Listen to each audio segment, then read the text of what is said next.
Qué hermosa experiencia que podamos darnos cita en esta mañana, simplemente para responder en una expresión de gratitud al Dios al que servimos por tantas cosas buenas y maravillosas que hemos recibido.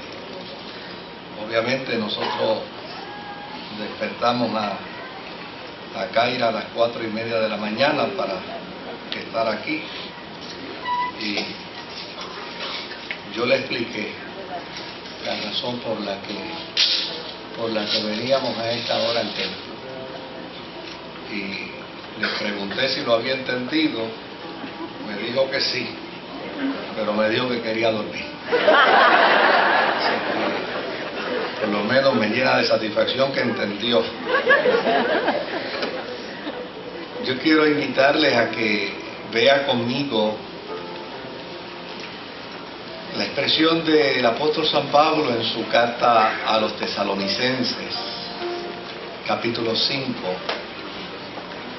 Tesalonicenses 5, verso 16 al verso 18. Dice la palabra del Señor: estad siempre gozosos, orad sin cesar, dad gracias en todo, porque esta es la voluntad de Dios para con vosotros en Cristo Jesús. Muchas veces nosotros los cristianos vivimos ansiosamente buscando la voluntad de Dios para nuestras vidas. De hecho, es probablemente una de las interrogantes que más hay que contestar en la vida de los cristianos. Esa necesidad de querer comprender y entender la voluntad de Dios. Y a mí me parece que no es malo el que estemos procurando conocer la voluntad de Dios para nuestra vida. Pero yo creo que más importante que pretender conocer la voluntad de Dios, tal vez en aquellas áreas micro, en aquellas áreas muy particulares, muy personales, yo creo que debemos entender la voluntad de Dios en todo lo que ello implica, en todo lo que ello significa para nosotros como cristianos y como cristianas. El concepto voluntad de Dios está estrechamente ligado a la relación que Dios desea tener con nosotros a través de su Hijo Jesucristo. Cuando decimos quiero estar en la voluntad de Dios o quiero sujetarme a la voluntad de Dios, lo que estamos queriendo decir es que se haga en mí lo que Él quiera. Tal vez en un mejor español puertorriqueño, que se haga en mí lo que a Él le venga en gana.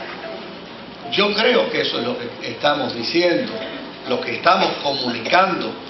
Ahora, ¿qué es lo que realmente Dios ha establecido como su voluntad para nosotros? ¿Por qué es necesario entender la voluntad en el sentido macro y no en el sentido micro? Porque a veces cuando escuchamos a la gente preguntando por la voluntad de Dios, de lo que se trata es de alguna tarea ministerial, de alguna función dentro de la iglesia, de alguna acción o algún sueño ministerial que tienen. Pero realmente eso es parte de la voluntad, pero no es la totalidad de la voluntad de Dios en nuestra vida. Ahora, cuando estamos hablando de la voluntad de Dios, ¿cuál es la voluntad de Dios para con nosotros? El apóstol San Pablo, en su carta a Timoteo, en el capítulo 2, versículo 3 y versículo 4 nos dice: porque esto es bueno, porque esto es agradable delante de nuestro Dios. Hay algunas versiones que dicen: porque esta es su voluntad, agradable delante de Dios nuestro Salvador. Y oiga bien lo que dice. ¿Cuál es la voluntad de Dios? Que todos los hombres sean salvos y que todos vengamos al conocimiento de la verdad. Desde luego, el primer planteamiento que hicimos del apóstol San Pablo termina diciendo: porque esta es la voluntad de Dios. Por lo tanto, necesitamos incursionar en las Sagradas Escrituras para conocer cuál es verdaderamente la voluntad de Dios para mi vida. Pues el primer acto que yo encuentro en la palabra del Señor es que lo que Dios quiere, lo que Dios desea para mi vida, es que yo sea salvo, que me sienta salvo, que viva como salvado, que hable como salvado, que actúe como salvado y que viva en pleno conocimiento de la verdad de Dios en mi vida con respecto a la salvación. Cuando miro las Sagradas Escrituras en búsqueda de la voluntad de Dios para mí, veo también al apóstol San Pablo en Primera de Tesalonicenses, en el capítulo 4 y versículo 3, cuando él dice de la manera siguiente, Primera de Tesalonicenses 4 y versículo 3, dice: pues la voluntad de Dios es vuestra ¿qué? Es vuestra santificación, que os apartéis de fornicación. Y desde luego hay una lista que presenta el apóstol San Pablo. Pero note bien, ¿cuál es la voluntad de Dios para mí? La voluntad de Dios para mí es mi santificación. Mi santificación. Ahora, cuando estoy hablando de mi santificación, ¿de qué estoy hablando? Estoy hablando de mi integridad. La voluntad de Dios es que como hijo de Él, como hija de Él, nosotros seamos íntegros en todo el sentido de la palabra. Por el otro lado, el salmista en el Salmo 119 y en el verso 34 y en el verso 35 nos revela también otro elemento de la voluntad de Dios para nuestra vida, donde dice el salmista: dame entendimiento y guardaré tu ley y la cumpliré de todo corazón. Guíame por la senda de tus mandamientos, porque en ella tengo mi voluntad. Note bien lo interesante del salmista. El salmista reconoce que él puede hacer su propia voluntad, pero cuando plantea su propia voluntad está supeditada a la voluntad ¿de quién? A la voluntad de Dios. Yo hago mi voluntad, dice el salmista. Mi voluntad es tener entendimiento de tu gracia, guardar toda tu ley, cumplirla en mi corazón, guiarme por las sendas de tu mandamiento, porque a fin de cuentas yo haré lo que tú quieras que yo haga, Señor. Por el otro lado, el salmista en el Salmo 40 y en el versículo 8 también nos plantea y nos dice con respecto a la voluntad de Dios algo que es sumamente interesante: el hacer tu voluntad, Dios mío, me ha agradado y tu ley está en medio de mi corazón. Es una invitación a la madurez, es una invitación al desarrollo del carácter, del crecimiento de nuestra vida. Y así sucesivamente podemos encontrar a lo largo de las Sagradas Escrituras, de manera clara, de manera diáfana, cómo hacer la voluntad de Dios. Yo creo que la pregunta tiene respuesta en las Sagradas Escrituras. La inquietud tiene respuesta en las Sagradas Escrituras. Yo creo que no hay necesidad de ir donde Dios para decirle: Señor, ¿cuál es tu voluntad para mí? Porque a fin de cuentas la voluntad de Dios está expresada en la palabra del Señor en términos En términos bien claros y bien sencillos, la voluntad de Dios para mí es que yo sea salvo. La voluntad de Dios para mí es que yo viva en su verdad. La voluntad de Dios para mí es que yo sea íntegro. La voluntad de Dios para mí es que yo sea sabio. La voluntad de Dios para mí es que yo sea maduro en mi carácter. Y desde luego pudiéramos encontrar decenas de pasajes bíblicos que revelan el propósito y la voluntad de Dios para nuestras vidas en términos de nuestras acciones, en términos de nuestra conducta. Pero desde luego lo que nos atañe en esta mañana es precisamente lo que nos dijo el apóstol San Pablo. Él nos dice: estad siempre alegres, oren sin cesar y den gracias a Dios en toda situación, porque esta es su voluntad para con nosotros en Cristo Jesús. Otro elemento de la voluntad de Dios interesante es que aprendamos a vivir en el gozo del Señor. ¿Cuál es la voluntad de Dios para mi vida? La voluntad de Dios para mi vida es que yo aprenda a vivir en su gozo.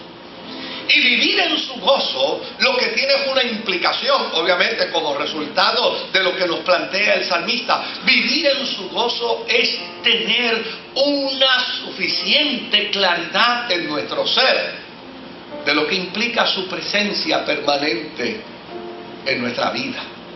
Vivir en su gozo es entender que el alma no entiende de sinsabores, ni de dolores, ni de angustias, ni de llanto, ni de sufrimientos, ni de pesares, ni de escasez, siempre en cuanto sepa que Dios está presente.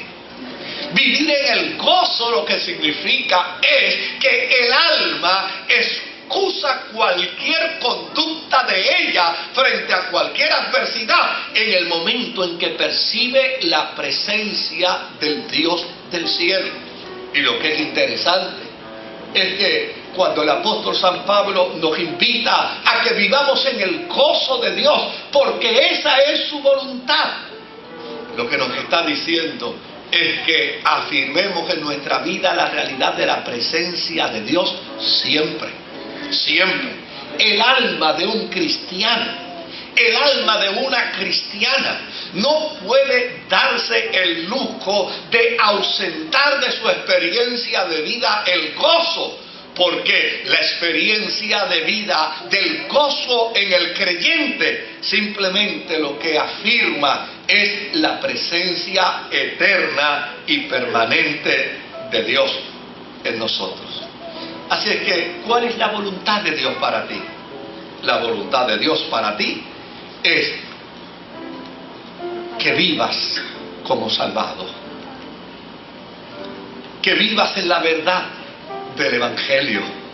La voluntad de Dios para ti es que seas íntegro, es que seas sabio y sabia, es que vivas en un carácter maduro, es que entres en lo que denomina la Sagrada Escritura: en tu presencia hay plenitud de gozo. Dice el apóstol San Pablo, la voluntad de Dios es que oremos sin cesar. Y desde luego, uno de los grandes problemas tal vez que tenemos los creyentes es que interpretamos como oración solamente el espacio que sacamos para irnos a un rinconcito o a una esquina a orar. Y a mí me parece que esa es una experiencia hermosa y una experiencia que todo cristiano debe practicar. Pero cuando el apóstol San Pablo nos invita a vivir vinculados a la oración sin cesar, lo que está diciendo con ello es que toda nuestra vida, que toda nuestra conducta, que todos nuestros actos sean una oración perenne ante Dios. Yo no oro solamente cuando me voy a una esquinita y digo: Padre nuestro que estás en los cielos. Yo no oro meramente cuando me voy a una esquinita y digo, querido Dios y Padre Celestial. No, mi vida es una oración. Cuando puedo interactuar en el día, cuando puedo interactuar en la tarde, y toda mi interacción, no importa con quién sea ni dónde sea, se traduce en la presencia del Dios que me acompaña en el peregrinar de la vida. El apóstol San Pablo dice, esa es la voluntad de Dios para nosotros. La voluntad de Dios para nosotros es que nuestra vida sea una vida vinculada en una estrecha relación con Él. De tal manera que nuestra expresión sea la expresión del apóstol. Nada nos puede separar de nuestra relación con Dios. Note bien que Pablo no solamente dice que la voluntad es dar gracias. Y note bien que la Biblia no solo dice que la voluntad de Dios es dar gracias. Hay muchas cosas que tienen que ver con la voluntad de Dios para nosotros.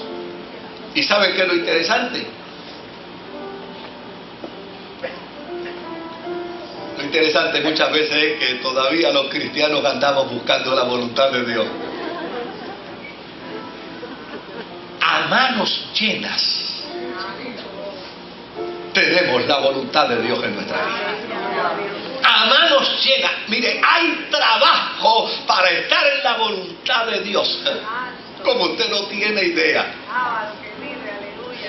No hay necesidad de que un pensamiento de un hombre y de una mujer cristiana esté planteándole a Dios todavía a esta altura: estoy buscando tu voluntad. Cuando lo que demarca el salmista es que la voluntad no se busca, la voluntad se hace. El hacer tu voluntad es mi delicia, es mi gozo. Ahora, desde luego,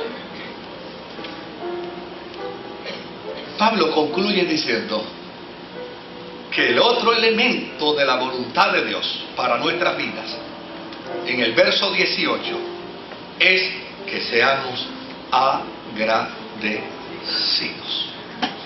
Y dice, dad gracias a Dios en todo.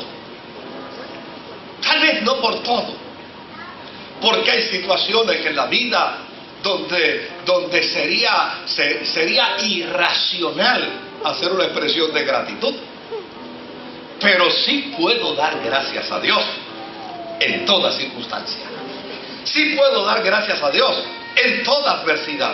Ahora, cuando dice el apóstol, seamos agradecidos en todo, lo que está implicando es que la voluntad de Dios para nuestra vida es que no seamos, o no sea nuestra relación con Él una relación de tipo circunstancial, donde mi interacción de gratitud solo se dé cuando se produce en mí el sentimiento o la sensación de bienestar. La invitación del apóstol no es que yo dé gracias a Dios cuando meta la mano en el buzón y vea el cheque el día 3. No dé gracias a Dios meramente cuando llegue el mes que me anuncian que me van a dar el bono. ¡Ay, gracias a Dios que me van a dar el bono! No es que dé gracias a Dios cuando el médico diga, oye, el tratamiento tuyo ya se acabó. No es que dé gracias a Dios cuando salga del dealer de auto con el vehículo nuevo. Ay, gracias a Dios porque tengo un carro nuevo. La voluntad de Dios es que mi actitud de agradecimiento tenga claridad en mis sentidos, de tal manera que yo pueda declarar gratitud a Dios, no importa cuál sea mi circunstancia. Y mire lo que dice el apóstol San Pablo. Él dice, porque esa es su voluntad. Su voluntad es que yo aprenda a ser agradecido. Su voluntad es que yo, de la misma forma que acepte la salvación y que viva en el marco de la salvación, su voluntad es que de la misma forma y manera que yo conozca la verdad y viva en su verdad, que yo sea íntegro en Él, que yo sea sabio, que sea maduro, que esté gozoso, que pueda mantener una relación personal con Él permanente. De esa misma manera yo pueda siempre dar gracias. Porque cuando doy gracias por mi dolor, porque cuando doy gracias en mi enfermedad, porque cuando doy gracias en mi sufrimiento, porque cuando doy gracias en mi escasez, porque cuando doy gracias en mi problema, estoy comunicándole a Dios no solamente mi buena disposición de sujeción a Él, sino que le estoy diciendo que estoy listo para enfrentar la crisis con esperanza. Porque mi gratitud a Dios lo que demarca es llana y sencillamente un sentido de esperanza ante el Dios al que adoro, ante el Dios al que alabo, ante el Dios al que sirvo. Ahora,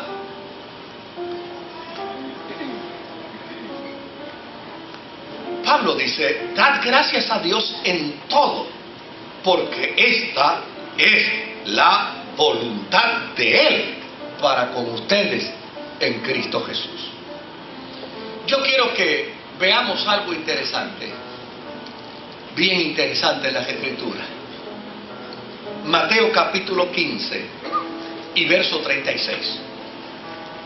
Mateo capítulo 15 y verso 36. Esta es la historia del día que Jesús multiplicó los panes y los peces. ¿Y dio de comer a cuánta gente, querido? Dio de comer a 5,000. Ahora, note bien lo que dice Mateo. Mateo dice que Él tomó en sus manos los 7 panes y los peces. ¿Y qué fue lo primero que hizo? Dio gracias. Ahora, contéstame una pregunta. ¿Se hubiera realizado el milagro sin la ausencia o con la ausencia de la gratitud? Dar gracias a Dios en todo, porque esta es su voluntad. Dios no te está diciendo, dame las gracias porque a mí me da la gana. Dios lo que te está diciendo es, dame las gracias porque te conviene. Dame las gracias porque vas a salir bien. Dame las gracias porque vas a ser merecedor de un milagro. Nota bien, esta es la voluntad de Dios en Cristo Jesús. Es decir, en Cristo Jesús tienes el modelo de gratitud. Él es el modelo de gratitud. Si a mí me hubieran traído 7 panes y unos pececitos para darle de comer a una multitud, yo me hubiera atribulado.